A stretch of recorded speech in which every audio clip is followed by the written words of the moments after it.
Thanks, Lacey, for being here. We have Lacey here with us. She also has a company called Graceful Rising, and she is a confidence coach and also helps people in getting more visibility. So, thank you, Lacey, for being here with us. And just to kick off this discussion, how did you tell us about your journey? How did you become a coach, and what got you excited to become a coach? Yeah, well, thanks so much for having me. So I actually worked in case management for quite a few years. I worked with clients who were HIV positive, which is really great work. I absolutely adored it, except for that there are some clients who didn't want to do the work. They didn't want to put in the work. And that's really hard when you like want something more than your clients want. And so I realized that coaching was a way to kind of do something similar where people are actually obviously investing in themselves and like in it to actually do the work. And so it was actually like a pretty easy decision once I learned about coaching. And I actually learned about it from John Assaraf. He is, he does neuroscience. He's really into that kind of stuff.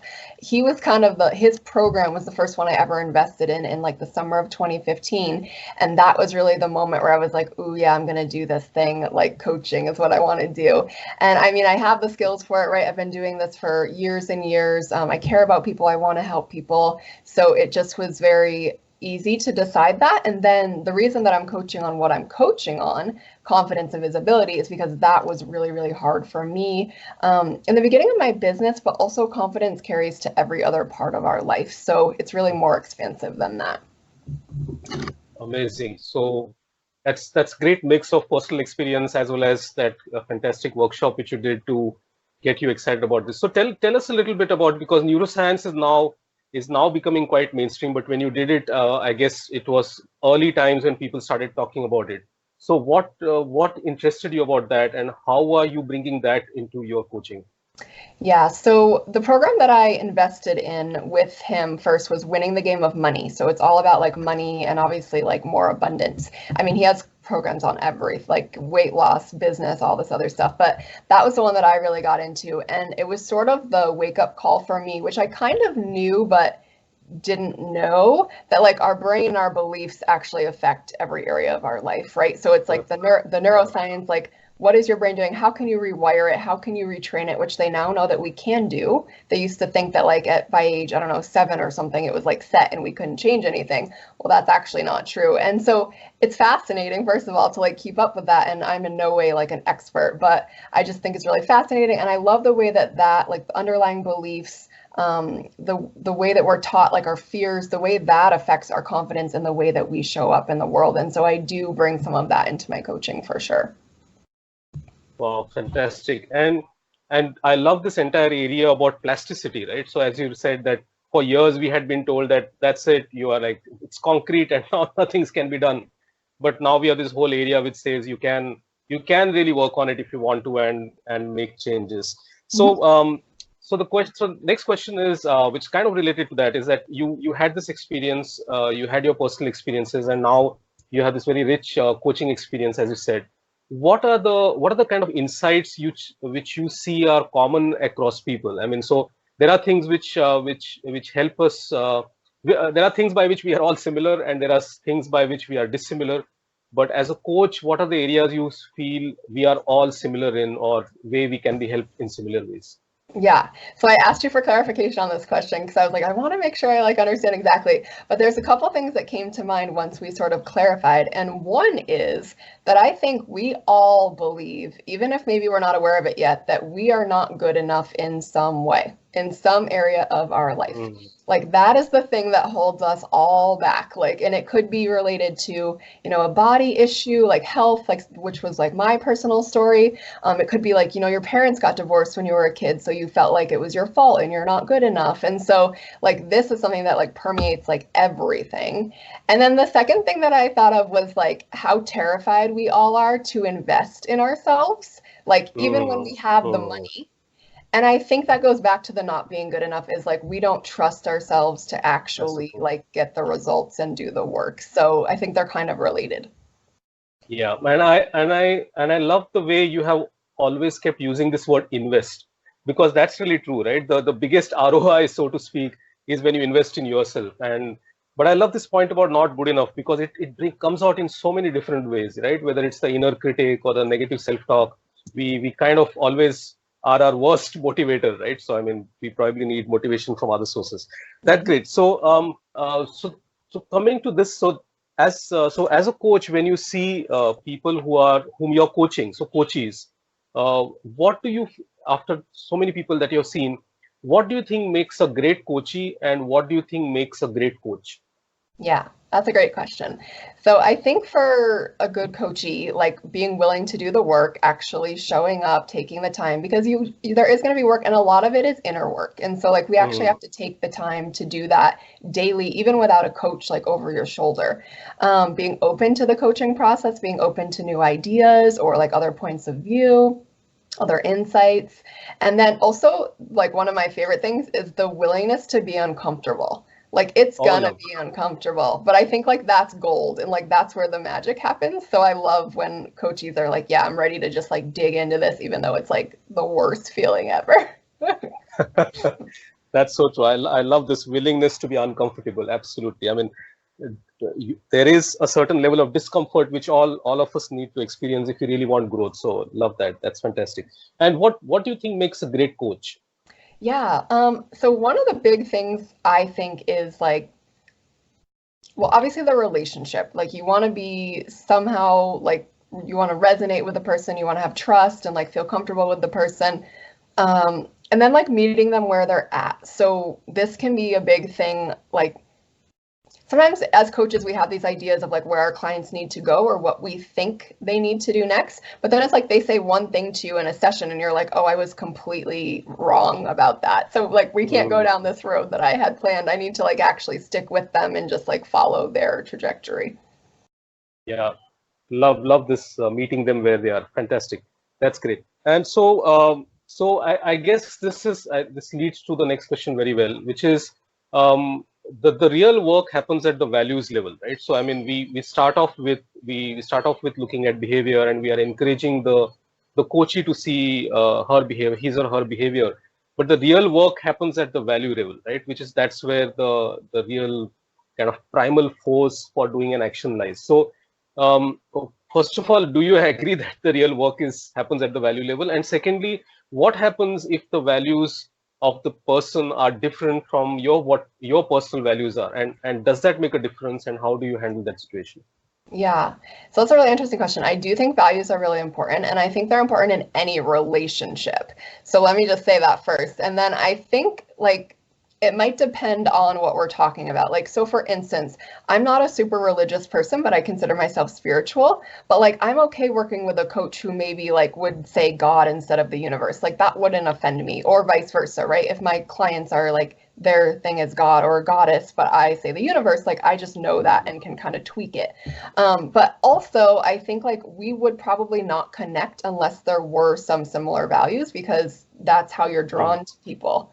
And so I think that that is sort of important. And I think that's why my people are drawn to me and everyone's clients are drawn to them is usually based on some similar values. So I do think it makes a difference. I just think you wouldn't like click as well, and maybe you don't even know mm, what it is, like it's an underlying thing, but like you talk on the phone and mm, you're like, ooh, something's just off and they're maybe not the right client for me. So you might not even know that it's a values thing, but there might be something mm. there.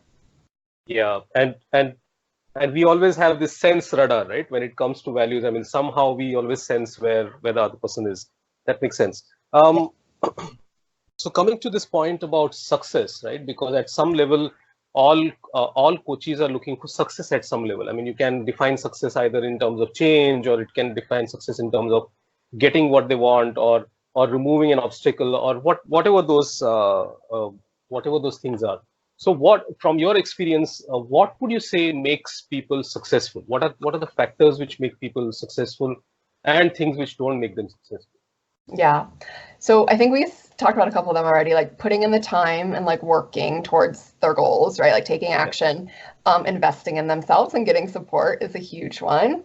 And then there's just like very, I mean, they're simple to say, maybe not as simple, but like to keep going and not give up because the only way you fail is when you give up. And of course you can tweak and like make little shifts or pivots, but like you could be at the cusp of something when you throw in the towel and then it's like obviously it's not going to work because that you just gave up on Mm, it.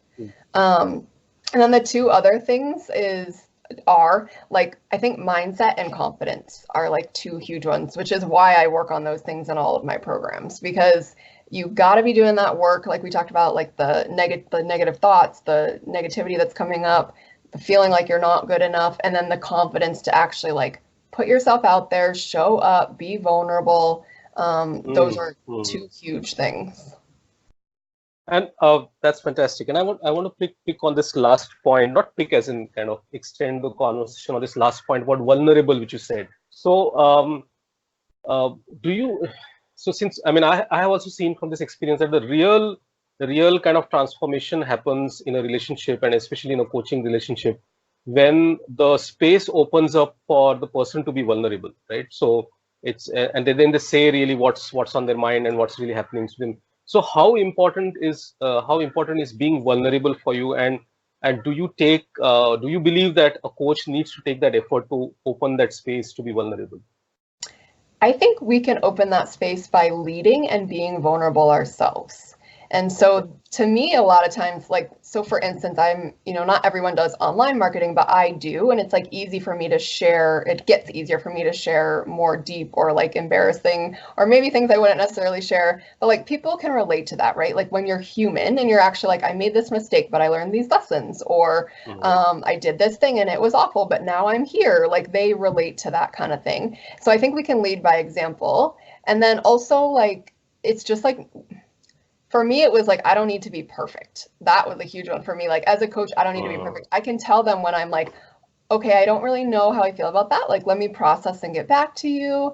Or like if I like lose my train of thought on like a video I'm doing, I'll literally just say like, I totally forgot what I'm talking about, right? Like those like little things of vulnerability are big. And I think it gives our clients, I think that is huge in helping our clients feel comfortable also being vulnerable and not feeling judged. Yeah, absolutely. I think that's spot on. Absolutely. I love it. So, okay, fantastic. I guess you answered this, and that's really my last question, which is, so what really excites you? So there was something which made you take up this, and you started off this. But what makes you excited about this job right now? Like even now, what makes you get up from the bed and keep your appointments? What excites you about this role that you're doing? Yeah.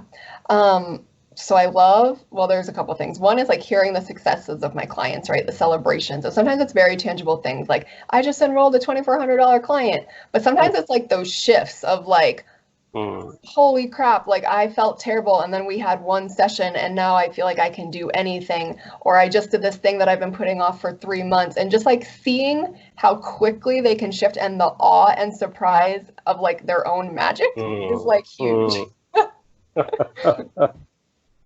Fantastic. So, let's talk about this last. I mean, I love this word which you used about own magic, right? And because somewhere it's really about helping them discover their own magic. So talk to me a little bit about that. So, in the sense that there are some coaches who want to be directive about what needs to be done. There are certain coaches who say, no, I'm just going to be unlocking. I'm not going to be directive. And there could be similar expectation on the other side. So how do you go about unlocking their own magic, or even bringing them to that concept that it's really you who have to unlock this thing? Yeah, I think it goes back to the meeting them where they're at, but like also just believing in them, even when they don't believe in themselves, like fiercely. And even if you don't say that, it's just the energy you bring to the call as a coach, like I know that you can do this. And then because I work on confidence with my clients, like we talk about this stuff a lot, and like you just need to show up and share your magic. Like that's like a big thing. So that's just something we work on. So I think that answers your question. Did that answer your question? Yes, that's fantastic. And I mean, every time you say something, it makes me ask more questions, but I love it. I'm conscious. I love this point which you just said, which is believing in them fiercely even when they are not. And I guess that's such a big factor, right? Which is a lot of times a coachee comes to you in a state of not being really sure about themselves, or not being sure about the path they are taking, or not sure about where they're going. And your belief in them itself is like and does a huge kind of thrust to them. So I love that. So fantastic. That makes a lot of sense. So yeah, Lacey, thanks so much. This was a really great interaction.